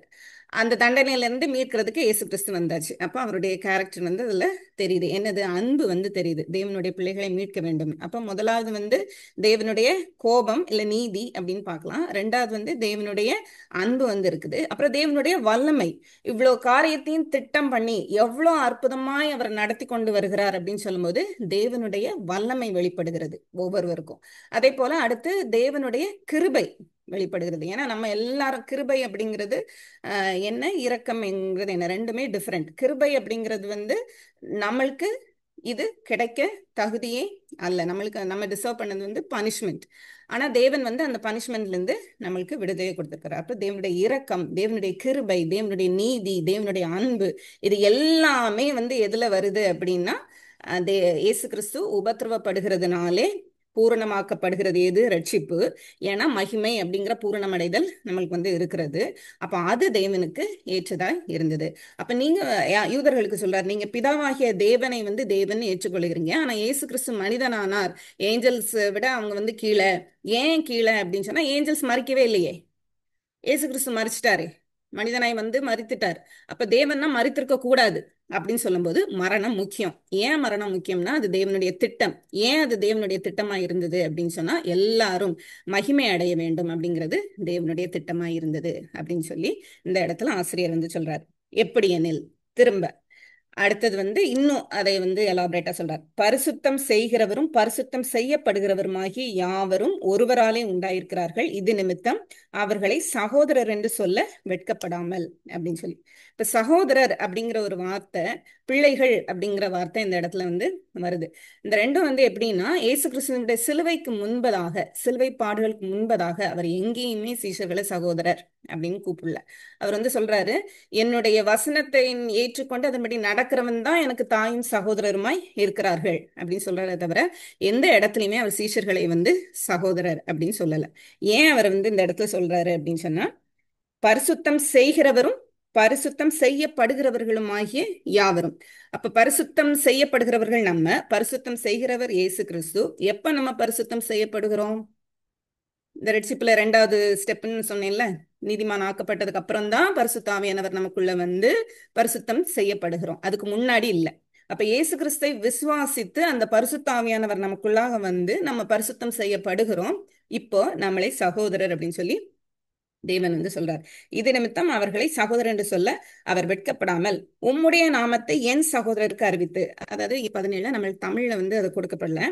ஆனா அந்த ஒரிஜினல் இதுல வந்து எப்படி இருக்கு அப்படின்னா, கிரேக்ல இருந்து இங்கிலீஷ் டிரான்ஸ்லேஷன்ல எப்படி இருக்குன்னா, யோவான் 20:17.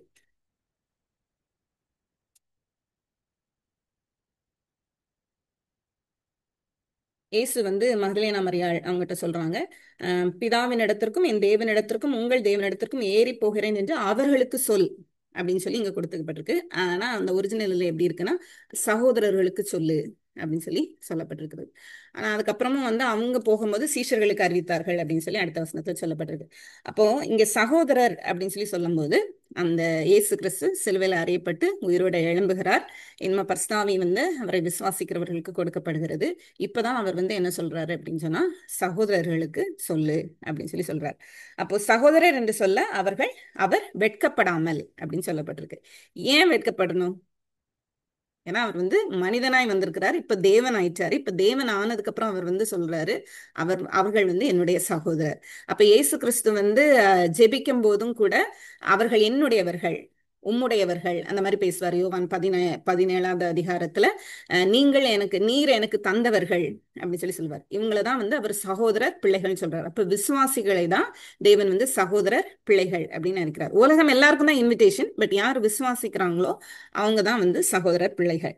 அப்போ 12வது வசனத்துல ஒரு ப்ரூஃப் வராரு. ஏன் அப்படின்னா ஓல்ட் டெஸ்டமெண்ட் இவங்க நம்புறதுனால. அதுல வந்து சங்கீதம் 22வது அதிகாரம்.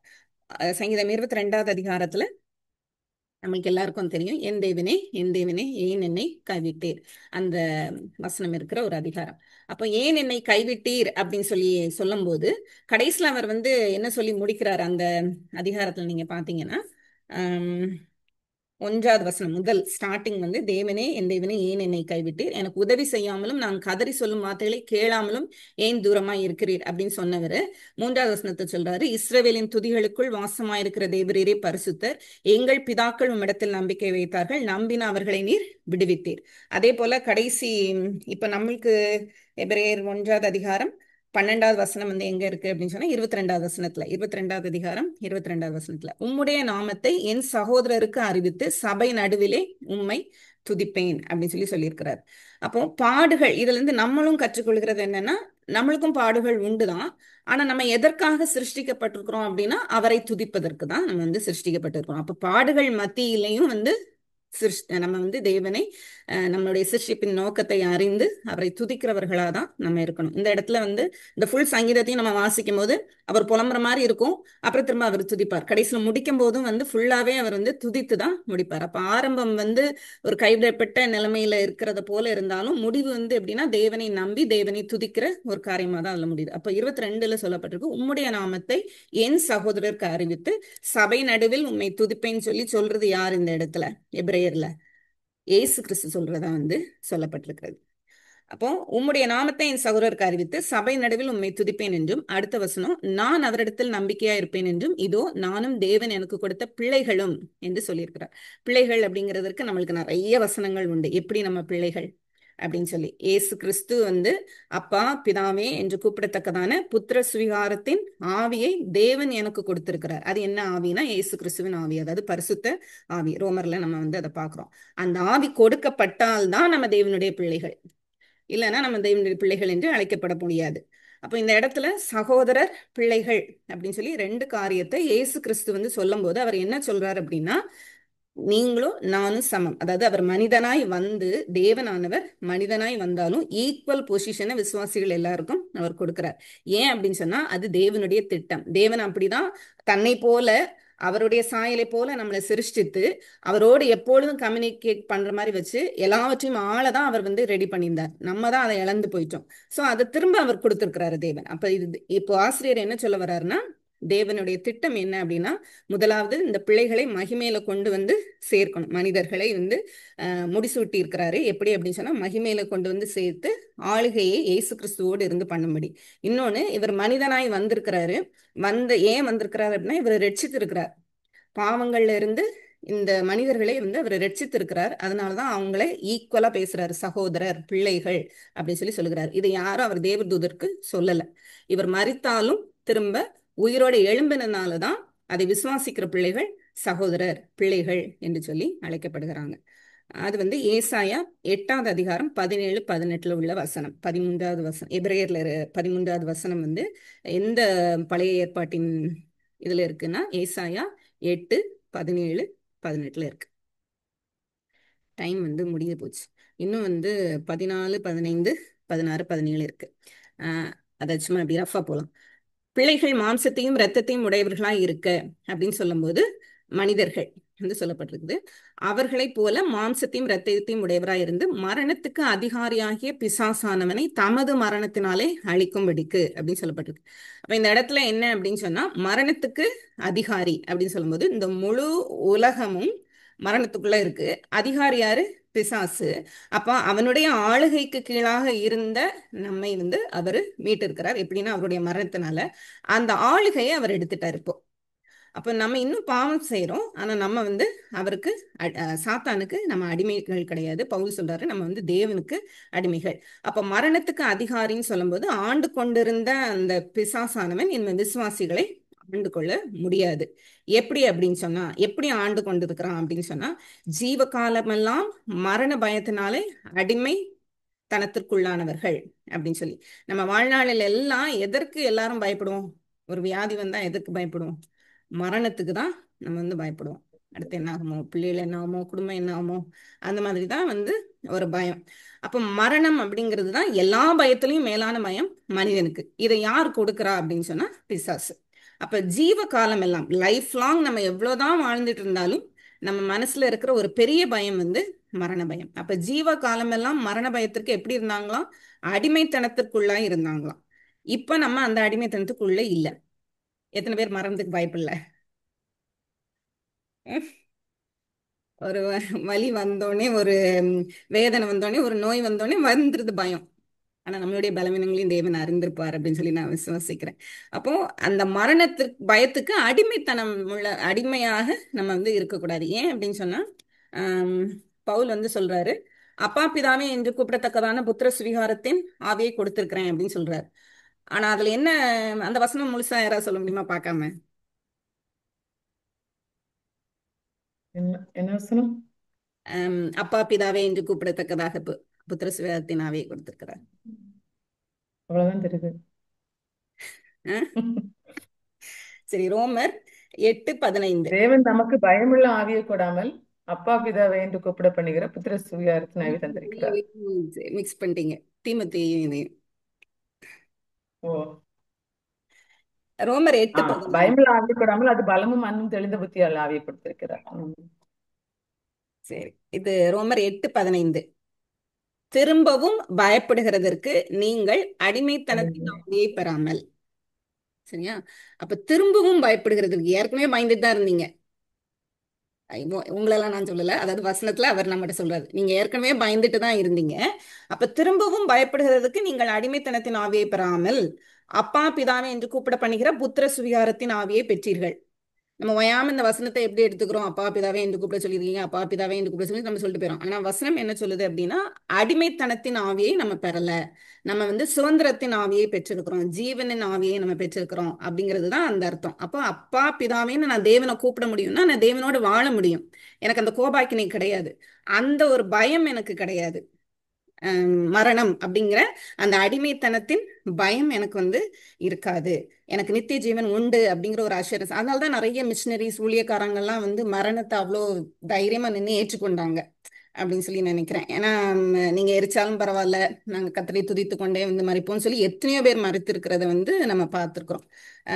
நம்மளுடைய பலவீனத்தை தேவன் அறிந்திருக்கனால இதை வைத்து நம்மளுடைய பயத்தை வைத்து அவர் நியாயந்திருக்கிறது இல்லை. அவருடைய கிருபையினால தான் நம்ம வந்து நியாயந்திருக்கப்படுகிறோம். ஆனாலும் பயப்படக்கூடாது அப்படிங்கிறதுக்கு தான் இந்த வசனம். ஜீவ காலமெல்லாம் மரண பயத்தினாலே அடிமைத்தனத்திற்குள்ளானவர்கள் யாவரையும் விடுதலை பண்ணும்படிக்கு அப்படியானார் அப்படின்னு சொல்லப்பட்டிருக்கு. ஆதலால் அவர் தேவதூதருக்கு உதவியாக கை கொடாமல் ஆபிரகாமின் சந்ததிக்கு உதவியாக கை கொடுத்தார் அப்படின்னு சொல்லும்போது இப்ப தேவதூதர்களை பத்தி தான் அவர் பேசிட்டு வர்றார்.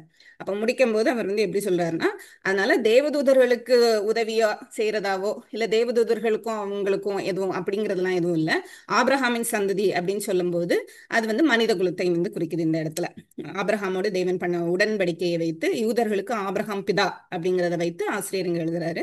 ஆபிரகாமின் சந்ததிக்கு உதவியாக கை கொடுத்தார் அப்படின்னு சொல்லும்போது ரட்சிக்கிறதற்கு அவர் கை கொடுத்தார் அப்படின்னு. அன்றியும் அவர் ஜனத்தின் பாவங்களை நிவர்த்தி செய்வதற்கு எதுவாக தேவ காரியங்களை குறித்து இரக்கமும் உண்மையும் உள்ள பிரதான ஆசாரியராய் இருக்கும்படி எவ்விதத்திலும் தம்முடைய சகோதரருக்கு ஒப்பாக வேண்டியதா இருந்தது. அப்போ இந்த இடத்துல வந்து கடைசி 3 வசனங்களும் உதவி, தேவன் வந்து உதவி செய்கிறவர் அப்படிங்கிறதுல பார்க்கிறோம். இந்த 17வது வசனத்துல வந்து என்ன சொல்லப்பட்டிருக்குன்னா, ஜனங்களின் பாவங்களை நிவர்த்தி செய்வதற்காக. இதுக்குள்ளெல்லாம் நிறைய இருக்குது, ஆனா இப்ப டைம் ஆயிட்டதுனால லைட்டா சொல்றேன். அக்காவும் அதுல டவுட் கேட்டிருந்தாங்களே. அப்போ அவர் ஜனத்தின் பாவங்களை நிவர்த்தி செய்வதற்கு ஏதுவாக, அப்ப பாவத்திற்கு நிவாரணம் ஒன்று செய்ய வேண்டும். பாவத்திற்கு சம்பளம் மரணம். அப்ப பாவத்திற்கு நிவாரணம் செய்கிறது யாரு? ஆசாரியர்கள். இதுல பிரதான ஆசாரியர்னு யார சொல்லப்பட்டிருக்கு இந்த இடத்துல? இயேசு கிறிஸ்து சொல்லப்பட்டிருக்கு. எப்படி சொல்லப்பட்டிருக்குன்னா, தேவ காரியங்களை குறித்து இரக்கமும் உண்மையும் உள்ள பிரதான ஆசாரியர். முன்னாடி இருந்த பிரதான ஆசாரியர்களுக்கு தேவ காரியங்களும் தெரியாது. அவங்க நியாய பிரமாணத்தை அப்படியே அவங்க வந்து ஃபாலோ பண்ணா கடவுள்கிட்ட போயிடலாம் அப்படிங்கறது வந்து அவங்க நினைத்திருந்தாங்க. இன்னொன்று வந்து அவங்களுக்கு இரக்கம் கிடையாது. இறக்கப்பட்டுலாம் அவங்க வந்து செய்யல, கட்டளை அப்படிதான் செய்யப்பட்டிருந்தது. அப்ப இந்த இடத்துல இயேசு கிறிஸ்து வந்து தேவன் அப்படிங்க காமிக்கிறதுக்காகவே ஆசிரியர் இங்க என்ன எழுதுறாரு அப்படின்னா, அவர் இரக்கமும் உண்மையும் உள்ள பிரதான ஆசாரியர். ஆசாரியர்கள் உண்மையா இருக்கவில்லை. எத்தனையோ இடத்துல தேவன் வந்து அவர்கள்ட்ட சொல்றாரு, உங்க பலி எனக்கு என்னத்திற்கு, நீங்க எனக்கு பலி செலுத்துகிறீங்க, நீங்க வந்து நசல் கொண்டதையும் நோய் கொண்டதையும் வந்து கொண்டு வந்து எனக்கு நீங்க பலி செலுத்துறீங்க, அந்த மாதிரி சொல்றாரு. ஆசாரியர்கள் வந்து அப்படி இருந்தாங்க. ஆனா இவர் எப்படி உள்ளவர்? உண்மை உள்ளவர். எதை குறித்து? தேவனுடைய காரியங்களை குறித்து அவர் உண்மை உள்ளவர், அவர் இரக்கம் உள்ளவர் அப்படின்னு சொல்லும்போது, தேவனுடைய காரியம் என்ன, தேவனுடைய திட்டம் என்ன, தேவ நீதி என்ன? அகெயின் மனித குலத்தை மீட்டு அவனுக்கு பேக் அந்த ஆளுகையை கொடுக்கணும், நமக்கு சமமாய் நம்முடைய சாயலாக சிருஷ்டித்தோம் அப்படின்னு தான் அவர் வந்து சொல்றாரு. அப்போ அந்த ஒரு லெவலுக்கு அவங்கள கொண்டு வரணுங்கிறது தான் தேவனுடைய திட்டம். அதற்கு செயல்படுகிற ஒவ்வொரு காரியங்கள் தான் தேவனுடைய காரியங்கள். அப்ப இன்றைக்கும் அவர் வந்து உண்மையும் இரக்கமும் உள்ள பிரதான ஆசாரியரா எனக்காக பரிந்து பேசுறார். அதனாலதான் என்னுடைய பாவங்களை தேவன் பார்க்கல. அப்படி இயேசு கிறிஸ்து இல்லாம போய் நம்ம நிக்கவே முடியாது, யாருமே நிக்க முடியாது. ஏன்னா சொன்ன மாதிரி நம்ம பாவம் செய்கிறதுனால பாவிகள் அல்ல, நம்ம ஆதாமுக்குள்ள பிறந்ததுனால நம்ம பாவிகள். அப்ப இயேசு கிறிஸ்து இல்லாம போய் நீங்க தேவன் முன்பாக நிற்கிறதற்கு உங்களுக்கு தகுதி கிடையாது. அப்ப எப்பெல்லாம் நம்ம இயேசு கிறிஸ்துவோ நம்ம பவுல் எல்லா இடத்துலயும் பார்க்கும்போது அநேக இடத்துல அவர் வந்து சொல்வாரு, கிறிஸ்துவுக்குள், இயேசு கிறிஸ்துவுக்குள் அப்படின்னு சொல்லி சொல்லுவாரு. நீங்க நீதிமான்களாக்கப்பட்டிருக்கிறீர்கள் அப்படின்னு சொன்னா கிறிஸ்துவுக்குள் தான். கிறிஸ்துவுக்குள் இல்லாம யாருமே நீதிமான் கிடையாது. கிறிஸ்து இல்லாம போய் நின்னோம்னா பாவிகள். அப்போ தேவனுடைய காரியங்களை இரக்கமும் உண்மையும் உள்ள பிரதான ஆசாரியரே இருக்கும்படி எவ்விதத்திலும் தம்முடைய சகோதரருக்கு ஒப்பாக வேண்டியது இருந்தது. யாரு சகோதரர்? மனிதகுலம். அப்போ அந்த மனிதர் ஹியூமனா அவர் வந்து வராரு அப்படின்னு சொல்லி சொன்னா, அவர் இப்படி அவங்களை போல வந்து அவங்களுடைய பாடுகள் என்னங்கிறதையும் அவரே பார்த்து, அவரே அந்த சோதனைகளை எல்லாம் சகித்து கடைசி உபத்திரங்களிலும் வந்து வரும்போதுதான் அது நீதி உள்ளதா எண்ணப்படுகிறது, தேவனுக்கு ஏற்றதாய் எண்ணப்படுகிறது. அப்படி இல்லை அப்படின்னா அவர் தேவனும் சொல்ல முடியாது, அவர் மனிதனாய் வந்ததுக்கும் ஒரு பிரயோஜனம் இல்லாம போயிரும். பிசாசு சோதிக்கும் போதே அவர் தாழ விழுந்திருந்தாலோ இல்ல வணங்கி இருந்தாலோ, ஒரு மனிதனா இருந்தா அவர் வணங்கியிருப்பார். அவர் தேவனாய் இருந்ததுனாலதான், தேவனுடைய திட்டத்தை நிறைவேற்றுவதற்காக தான் பரிசுத்த ஆவியானவர் அவரோடு கூட இருந்ததுனாலதான் பிதாவுக்கு பிரியமான காரியங்களை செய்ய முடிந்தது.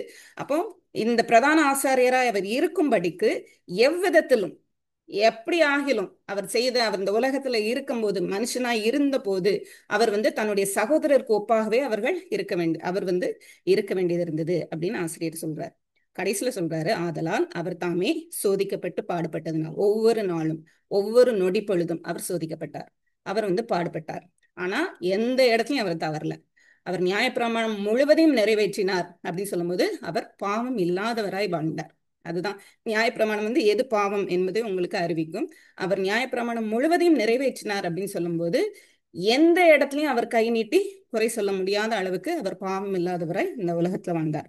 அப்படி அவர் சோதிக்கப்பட்டு, ஒவ்வொரு நொடி பொழுதும் அவர் சோதிக்கப்பட்டு பாடுபட்டதினாலே அவர் சோதிக்கப்படுகிறவர்களுக்கு உதவி செய்ய வல்லவராய் இருக்கிறார். சங்கீதம்ல வந்து 22வது அதிகாரம்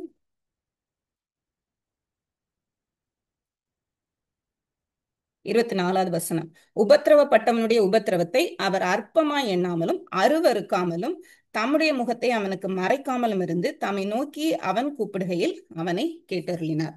அப்ப நம்ம எல்லாம் இப்ப உபத்திரவப்படுகிறவர்கள், சின்ன சின்ன ஒவ்வொரு நாளும் நம்ம அந்த மாதிரி பெரிய உபத்திரவங்களுக்குள்ள போலனாலும் சின்ன சின்ன வேளையில உபத்திரவம் அப்படிங்கிறது வந்து தேவனுடைய விசுவாசத்திலிருந்து நம்மளை கொஞ்சம் தள்ளி கொண்டு போறது நம்மளுக்கு உபத்திரவம் தான். ஏன்னா தேவனை விட்டு தள்ளி போனாலே போச்சு. அப்போ அதெல்லாம் நம்மளுக்கு உபத்திரவம். அப்ப அந்த மாதிரி உபத்திரவங்களுக்குள்ள போகும்போது அவர் அப்படி சோதிக்கப்பட்டிருக்கிறதுனால அவர் சொல்றாரு, அவர் உங்களுக்கு உதவியா இருப்பார் அப்படின்னு கடைசி 3 வசனங்கள். அப்படி நீங்க சோதிக்கப்பட்டு தப்பு பண்ணிட்டா கூட நீங்க போய் மன்னிப்பு கேட்கும்போது அவர் பிரதான ஆசாரியார் அகைன் உங்களுக்காக அவர் வந்து உதவி செய்ய வல்லவராக இருக்கிறார். சரி, அதுக்கப்புறமா நான் தப்பு பண்ணிட்டே இருக்கிறேன், அப்புறம் கடைசியில நான் வந்து மகிமை அடைவேனா? ஆமா. ஏன்? உங்களுடைய கிரியைகள்னால அல்ல, அவருடைய கிருபையினால தான் நம்ம வந்து நித்திய ஜீவன் போகிறோம். அகைன் அந்த எண்ட் வரைக்கும் அவர் உதவி செய்ய வல்லவராக இருக்கிறார். அப்ப ஆரம்பித்ததுல இருந்து என்னைக்கு நம்ம வந்து கிறிஸ்துக்குள்ள வர்றோமோ அன்னையிலிருந்து ஒவ்வொரு நொடி பொழுதும் சோதிக்கப்படுகிறோம், அவர் உதவி செய்கிறார். நம்ம விழுகிறோம், உதவி செய்கிறார். நம்ம ஃபைனல்ல போய் நிற்கும் போதும் வசனம் சொல்லுது, குற்றமற்றவர்களாய் மாசற்றவர்களாய் பரிசுத்தம் உள்ளவர்களாய் அவருடைய சந்நிதியிலே நிறுத்த வல்லவர் அப்படின்னு சொல்லி இயேசு கிறிஸ்துவ சொல்லப்பட்டிருக்கு. நம்மளுடைய பரிசுத்தம் கிடையாது, அவருடைய பரிசுத்தத்தினால, அவர் உதவி செய்கிறதுனால, அவருடைய கிருபையினால, தேவனுடைய திட்டத்தினால நம்ம ஒரு நாள் மகிமை அடைவோம். அப்ப இயேசு கிறிஸ்து மனிதனாய் வந்தார் அப்படின்னு சொல்லும்போது இது தேவனுடைய எவ்வளவு பெரிய திட்டம். இந்த ரட்சிப்பின் திட்டம்ங்கிறது வந்து சும்மா அவர் ஏதோ வந்தாரு சிலுவையில் அறையப்பட்டார் அப்படிங்கிறது இல்ல. அதுக்குள்ள இன்னும் அநேக காரியங்கள் இருக்கிறது. தேவதூதர்களுக்காக எதுவுமே இப்படி இல்லை. அப்ப தேவதூதர்களை பார்க்கிலும் இவர் மனிதனாய் வந்தாலும் இவர் எவ்வளவு பெரியவர் அப்படிங்கறத எபிரேயர் ஆசிரியர் வந்து இதுல சொல்றார். இன்னும் டீட்டெயில்டா விளக்கலாம். நீங்க வாசித்தீங்கன்னா ஒவ்வொரு வார்த்தையா நீங்க வாசிங்க. ஒவ்வொரு வார்த்தைக்கும் வேதத்துல அநேக இடங்கள்ல வந்து ரெஃபரன்ஸ் இருக்கு. அப்ப அதை பார்க்கும்போது இன்னும் நம்மளுக்கு வந்து நிறைய காரியங்கள் தெரியும். அவ்வளவுதான். அக்கா புரிஞ்சுச்சா? 17வது வசனம். புரியுது. ம். வேற யாருக்காது ஏதாவது சொல்லுமா? இன்னைக்கு ரொம்ப டைம் எடுத்துக்கிட்டேன்.